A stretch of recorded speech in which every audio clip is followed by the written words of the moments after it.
Every once in a while, a movie slips through Hollywood that gets something uncomfortably right, and suddenly, the line between fiction and reality doesn't feel so clear anymore. These movies were released as fiction, but they feel like they were documenting something we didn't recognize yet. Not because they could predict the future, but because they understood the present better than we did. Roddy Piper stars in They Live, a 1988 science fiction thriller directed by John Carpenter. He plays John Nada. I have come here to chew bubblegum and kick ass, and I'm all out of bubblegum. A working-class drifter who discovers sunglasses that reveal skull-faced aliens hiding in plain sight.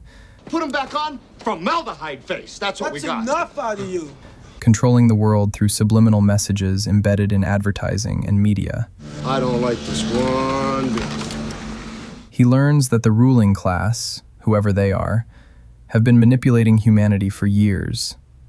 Carpenter never hid what the film was really about. The aliens aren't just invaders. They're collaborators working alongside willing human elites who've sold out their own species for comfort and status. They are dismantling the sleeping middle class, and more people are becoming poor. Sound familiar? At a banquet scene, aliens and wealthy humans celebrate together, while an alien announces that by the year 2025, the entire planet will be under the protection of this power alliance, with gains for both the aliens and the human power elite. The resistance leader spells out the thesis. Outside the limit of our sight, feeding off us, perched on top of us from birth to death, are our owners.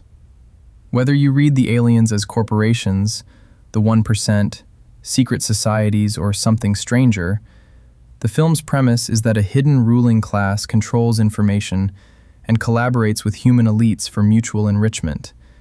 And that part was never really fiction at all. Mike Judge directed 2006's Idiocracy, about an average army librarian who wakes up 500 years in the future, only to discover he's now the smartest person alive. What I do is just like you know what I mean? Like, Luke Wilson plays Joe Bowers, selected for a military hibernation experiment, and emerging into a world where corporations run everything. Television consists entirely of a show called Ow My Balls, and President Camacho happens to be a former pro wrestler and porn star. The film depicts a society that didn't collapse from war or disaster, but from the slow erosion of critical thinking, where entertainment replaced education, and nobody noticed until it was too late. It's technically a comedy, but is it really? Crops are watered with a sports drink because it's got electrolytes. Costco has become so large it takes a full day to walk through, and it offers law degrees. Welcome to Costco. I love you. Welcome to Costco. I love you. Mike Judge told the Daily Beast in 2016 that he never wanted Idiocracy to get popular by the world getting stupider faster, and guessed he was about 450 years off. The film's target isn't stupidity itself, but a culture that rewards ignorance and punishes curiosity, where asking questions makes you an outcast, and the path of least resistance leads straight to civilizational collapse. Steven Spielberg's 1977 sci-fi drama, Close Encounters of the Third Kind, follows ordinary people drawn by strange visions to a remote Wyoming mountain where the U.S. government has secretly arranged first contact with extraterrestrials. Richard Dreyfuss plays Roy Neary, a power company lineman whose close encounter costs him his job and his family as he becomes obsessed with understanding what he witnessed. Spielberg's interest in the subject was genuine and remains so today, with another UFO film, Disclosure Day, due out later this year. His fascination traces back to 1957, when his father drove him into the Arizona desert to witness a meteor shower that he later called his first introduction to the world beyond Earth. The film drew directly from UFO research, with François Truffaut's character, Claude Lacombe, modeled on Jacques Vallée, a computer scientist and ufologist who co-developed the first computerized map of Mars for NASA. J. Allen Hynek created the classification system the film takes its title from, served as a consultant, and even made a cameo in the final scene.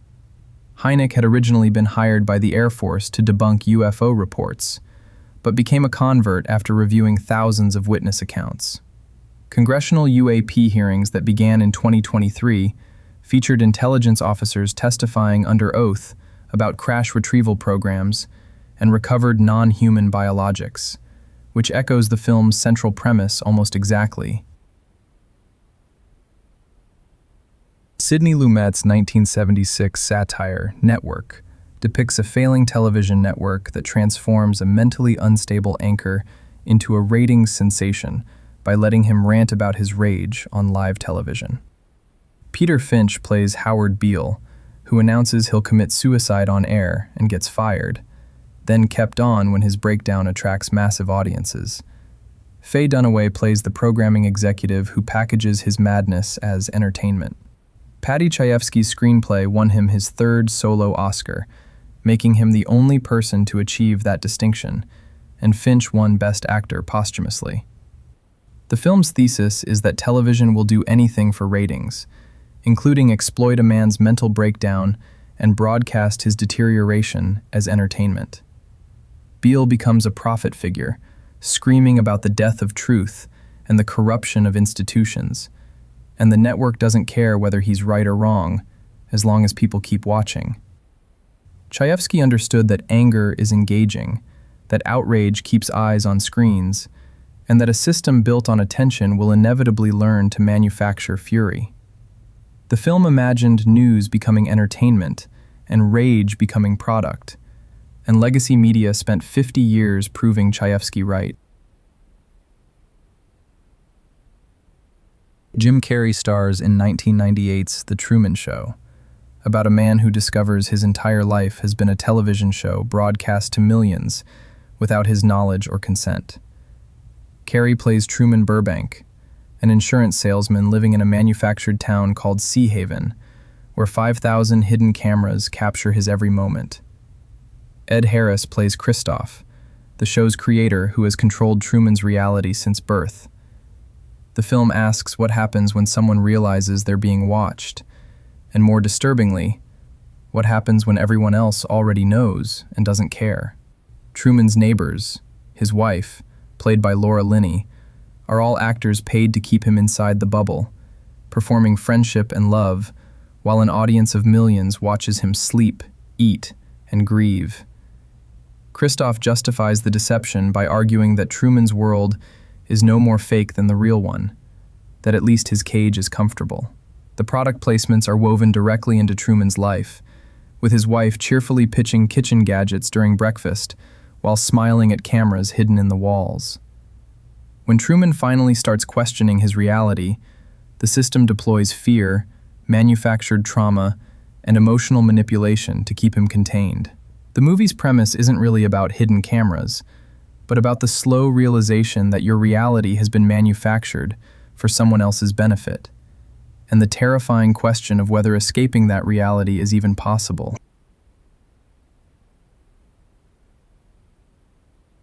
Stanley Kubrick's infamous 1999 film, Eyes Wide Shut, is a psychological drama about a New York doctor who infiltrates a secret, masked sex ritual. Tom Cruise plays Dr. Bill Harford, who obtains a password and a costume, and witnesses an elaborate ceremony involving masked elites, and then gets discovered and warned of deadly consequences. Nicole Kidman plays his wife, Alice. Kubrick passed away 6 days after submitting his cut to Warner Brothers, dying in his sleep on March 7th, 1999, just days after screening it for Cruise, Kidman, and studio executives. The timing left the film's final form contested, with collaborators disagreeing on whether he truly finished it. Real elite gatherings with documented secrecy do exist. Bohemian Grove exists, Skull and Bones at Yale exists, and the Rothschild Surrealist Ball of 1972 brought together masked guests, reversed invitations readable only with a mirror, and fur-covered dinner plates and imagery bearing striking similarity to the film. Journalist Katie Couric attended a 2010 dinner at Jeffrey Epstein's Manhattan townhouse and wrote that it felt like Eyes Wide Shut with a twist. The film's central premise about levels of elite society operating beyond public visibility, with their own rituals and rules, is not something anyone seriously disputes anymore. Steven Soderbergh's 2011 thriller Contagion follows a global pandemic that begins with bat to pig to human transmission in China, rapidly spreads worldwide, overwhelms health systems, and triggers social collapse. Matt Damon plays a man whose wife and stepson contract the virus within days. Gwyneth Paltrow plays the wife whose business trip to Hong Kong starts the chain of transmission. Kate Winslet, Lawrence Fishburne, and Marion Cotillard play public health officials racing to contain the outbreak, while Jude Law plays a conspiracy blogger promoting a fake cure. The film shows how quickly civilization's normal rhythms break down when a virus moves faster than the institutions meant to stop it. The government implements social distancing, that exact phrase spoken by Lawrence Fishburne years before it entered common use in 2021, along with school and border closures. Jude Law's character pushes a fake cure called Forsythia to his millions of followers, profiting off fear while undermining public health officials trying to save lives.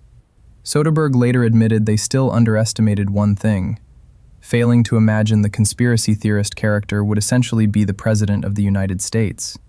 But the film simply depicted how a pandemic would unfold, and society responded almost exactly the way Soderbergh showed it would. Oliver Stone's 1987 Wall Street is a drama about a young stockbroker seduced by the wealth and ruthlessness of a corporate raider, eventually participating in insider trading and securities fraud. Charlie Sheen plays Bud Fox, an ambitious broker who idolizes Gordon Gekko and will do anything to get close to him. Michael Douglas plays Gekko and delivers the "greed is good" speech that would inspire MBA bros for decades and shape a generation's relationship with finance. December 11th, 1987 brought the film's release, landing just weeks after Black Monday, and the largest single-day percentage decline in stock market history. Greed didn't begin with this movie, but Stone captured something about what was blossoming in Reagan's America, a shift in values where accumulation became virtue and ruthlessness became strategy. Gekko isn't presented as a monster. He's presented as magnetic, a man who sees through the sentimentality that keeps ordinary people poor. He takes Bud under his wing, shows him how the game really works, and offers him everything he ever wanted in exchange for his soul. The film's tragedy is that Bud knows exactly what he's becoming, and does it anyway, because the alternative is going back to being a nobody. Stone intended Gekko as a warning, but the warning backfired completely. He was supposed to be the villain, but he became the model instead, a prophet for a culture that decided greed actually was good, and spent the next 4 decades proving it.